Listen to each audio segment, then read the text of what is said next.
Hello everyone, this is Jonathan Little. I'm here today with the 135th episode of Weekly Poker Hand. Today, we are playing a $5,000 buy-in World Poker Tour event, and a player raises from first position to 1,500 at 250-500 out of his 20,000 or 22,000 chip stack, and we get pocket kings in third position. This is a spot where I really don't want to have much of a three-betting range at all. If you remember back to the previous episode, I bluffed off my stack from the small blind. I think that's the spot where I do need a three-betting range sometimes, but in this scenario, versus someone who likely has a pretty strong range from early position, I really don't want to be three-betting much at all.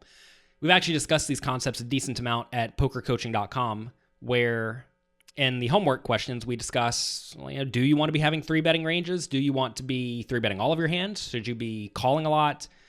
And what does that do to your range? And it takes a little bit of discipline to just call here with the pocket kings, because sometimes the flop comes ace XX and you have to check fold, or sometimes 7 people call and you have to get out of the way kind of quickly after the flop. But I think in general, I want to be calling with some hands in the spot. And calling with hands like pocket kings actually allows you to call with more suited connected type hands and reasonable big card hands. But if you are three-betting these, it makes your calling range generally weaker. So having the premium hands in your calling range does a few things. It allows you to see a flop with more hands, and also it really disguises your range compared to what most people think your range is going to be. So I really like calling with the pocket kings in this spot. I think this is great. So I do call in third position. Folds around to the button who calls, and now the player in the small blind, a tight aggressive guy, makes it 7,500. He has us all covered. Okay, this is good. I'm probably just going to be back shoving over this. So back shove is when you call and then shove as not the pre-flop raiser. It's when you call someone's initial raise and then shove over the top, over the back. All right, so now the initial under the gun raiser goes all in. So now the question becomes, well, do I call or do I fold? Or do I go all in or do I fold? There's no point in really calling here because we'll only have 6,000 chips left or 7,000 chips left. So do I go all in or do I fold? Well, if you guys know anything about me, you know I don't fold pocket kings very often at all. So we're going to be getting it all in. It's important to realize here that barring some ridiculous read, you simply cannot fold pocket kings. Because if you're folding pocket kings, it means you're calling with exactly one hand, and it is very hard to have exactly one hand. Of course, I could have those pocket aces because I just told you I'm not three-betting pre-flop at all in this scenario. But here we have kings. I'm going to be calling with kings in the spot, and with queens, I think queen starts to become close, but still probably a call. Ace-king is probably a fold, and jacks is probably a fold. So we can fold a lot here, because notice we put in very few chips pre-flop compared to how much is going into the pot now. So we don't have to defend this very often at all. And I think aces, kings, and queens is going to be pretty much the correct calling range in this scenario. So what do we think this seat 3 player, who raised under the gun, is shoving with over the 7,500 raise? He's probably shoving all of his hands that he thinks are decent enough to go with.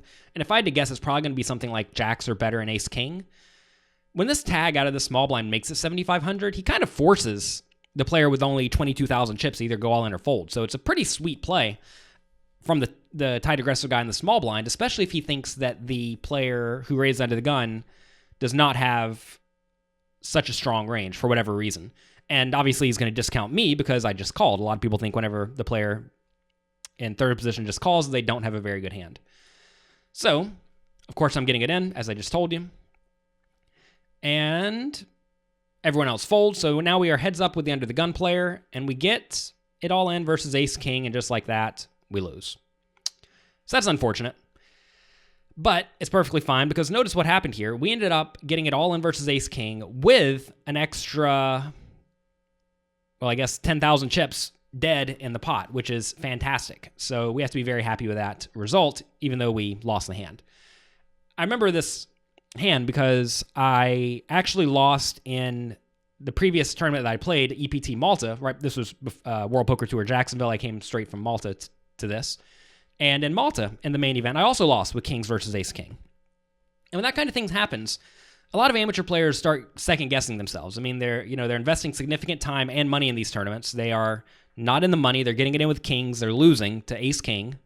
And they're thinking, wow, I'm so unlucky. I shouldn't be playing, or I should start playing these kings differently to get the ace kings to fold. Or, someone's trying to call me. Or something like that. And that's not the thought process you should be having. You should be happy with this result because we got it all in for a lot of equity. Very good. And just because you get it all in good does not mean you're going to win, and you have to be okay with that. If you play a lot of poker tournaments, you will come to understand that if you get it in good on average for large amounts of chips, you will win in the long run. And just because you get unlucky 3 or 4 or 20 times in a row, that does not mean you should start all of a sudden altering your play because of that. So make sure you stay sane and don't lose your mind.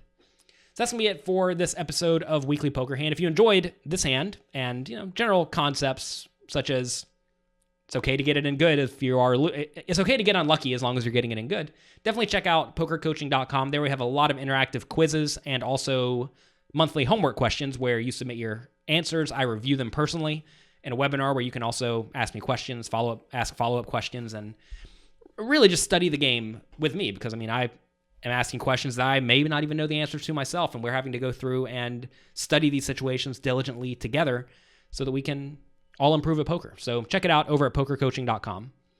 That's going to be it for this episode of Weekly Poker Hand. Be sure to come back next week.